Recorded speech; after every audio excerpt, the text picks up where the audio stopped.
এই পৃথিবীর মধ্যে সবচাইতে চরম সত্য হচ্ছে মৃত্যু। একদিন হঠাৎ করে আমাদেরকে এসে সারপ্রাইজ দিয়ে চলে যাবে। 2 দিন আগে হোক কিংবা 2 দিন পরে হোক, সবাইকে এই পৃথিবীর মায়া ত্যাগ করে চলে যেতে হবে। কেউ চিরস্থায়ী এই পৃথিবীর মধ্যে কি করতে পারবে না, থাকতে পারবে না। এ ব্যাপারে আল্লাহ পাক রব্বুল আলামিন কোরআনুল কারীমের মধ্যে একই কথা 3 বার বলেছেন।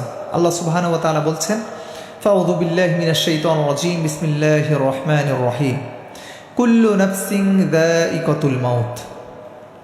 অর্থাৎ সবাইকে মৃত্যুর স্বাদ গ্রহণ করতে হবে। সবাইকে কি করতে হবে? মৃত্যুর স্বাদ গ্রহণ করতে হবে। এই মৃত্যু থেকে কেউ পালিয়ে বাঁচতে পারবে না। অন্য আয়াতে কারিমার মধ্যে আমার আল্লাহ সুবহানাহু ওয়া তাআলা ঘোষণা করছেন, ওয়াজাআত সাকারাতুল মাউতি বিল হাক্কি যালিকা মা কুনতা মিনহু তাহিদ। অর্থাৎ মৃত্যুর যন্ত্রণার মুহূর্তটি সত্যি সত্যি তোমার কাছে কি করবে? হাজির হয়ে যাবে। তখন বলা হবে যেটা হচ্ছে সেই মুহূর্ত, যে মুহূর্ত থেকে তুমি কি করতে? পালিয়ে বেড়াতে। তার মানে মৃত্যু থেকে, মৃত্যুর যন্ত্রণা থেকে পালানোর কোনো সুযোগ নাই। সবাইকে এই মৃত্যুর কাছে এসে কি করতে হবে? ধরা দিতে হবে। আপনি যেখানেই যান না কেন, এই দুনিয়ার মধ্যে, পৃথিবীর মধ্যে যেখানেই পলায়ন করেন না কেন, আপনাকে মৃত্যু গ্রাস করবেই, মৃত্যু ধরে ফেলবেই। একটা সময় ছিল ইহুদি, খ্রিস্টান, নাসারারা চিন্তা করত যে আমরা যদি একটা মজবুত বাড়ি তৈরি করি, যে বাড়িটা এত মজবুত থাকবে যেটার ভিতরে কোনো কিছু প্রবেশ করতে পারবে না, এমনকি মালাকুল মউতও আজরাইল আলাইহিস সালাম এইটার ভিতরে কি করতে পারবে না, সেই বাড়ির ভিতরে প্রবেশ করতে পারবে না। কিন্তু তাদেরকে চ্যালেঞ্জ করে আমার আল্লাহ সুবহানাহু ওয়া তাআলা কোরআনুল কারীমের মধ্যে ঘোষণা করছেন, আইনামা তাকুনু ইউদরিকুমুল মাউতু ওয়ালাউ কুনতুম ফি বুরুজিম মুশাইয়াদা। তোমরা যেখানেই যাও না কেন, মৃত্যু থেকে পালানোর জন্য তোমরা যেখানেই যাও না কেন, মৃত্যু তোমাদেরকে লাগান পাবেই। মৃত্যু তোমাদেরকে কি করে ফেলবে? ধরে ফেলবে।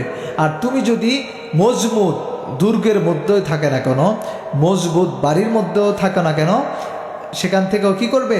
মৃত্যু তোমার রুহটা কবজ করে নেবে, তোমাকে ধরে ফেলবে। তার মানে বোঝা গেল এই দুনিয়ার মধ্যে আমরা চিরস্থায়ী কখনো থাকতে পারবো না।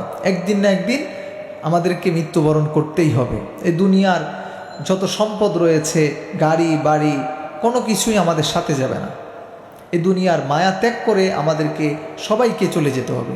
তাই অবশ্যই আমাদেরকে দুনিয়ার যত সম্পদ রয়েছে, দুনিয়ার এই গাড়ি বাড়ি সব কিছু তুচ্ছ মনে করে আমাদেরকে পরকালের চিন্তা করা, পরকালের জন্য প্রস্তুতি গ্রহণ করা। আমরা কিভাবে পরকালে ভালো থাকব, আমাদেরকে বেশি বেশি আমল করা, নামাজ রোজা আদায় করা, তাহলে আমরা কি করতে পারবো? আমাদের পরকালটা শান্তিময় হবে, পরকালটা ভালো হবে। আর সব সময় আমাদেরকে মৃত্যুর জন্য প্রস্তুতি গ্রহণ করতে হবে। মৃত্যুর জন্য আমরা সব সময় প্রস্তুত থাকব। আমাদেরকে সেভাবে কি করতে হবে? প্রস্তুতি গ্রহণ করতে হবে। দুনিয়ার জিন্দিগিটা আমরা যদি আরাম আয়েশে না কাটিয়ে আমরা যদি আল্লাহ সুবহানাহু ওয়া তাআলা, আল্লাহ রসুল যেভাবে বলেছেন সেভাবে কাটিয়ে দেই, তাহলে আমাদের পরকালটা হয়ে যাবে জান্নাতের বাগান। আমাদের কবর, হাসর, মিজান, ফুলসেরাত, পুরা বাকি জীবনটা, আখিরাতের জীবনটা আমাদের কি হয়ে যাবে? আরাম হয়ে যাবে, সুখময় হয়ে যাবে, জান্নাতের বাগান হয়ে যাবে। আল্লাহ সুবহানাহু ওয়া তাআলা আমাদেরকে সবাইকে যাতে বুঝার তৌফিক দান করেন।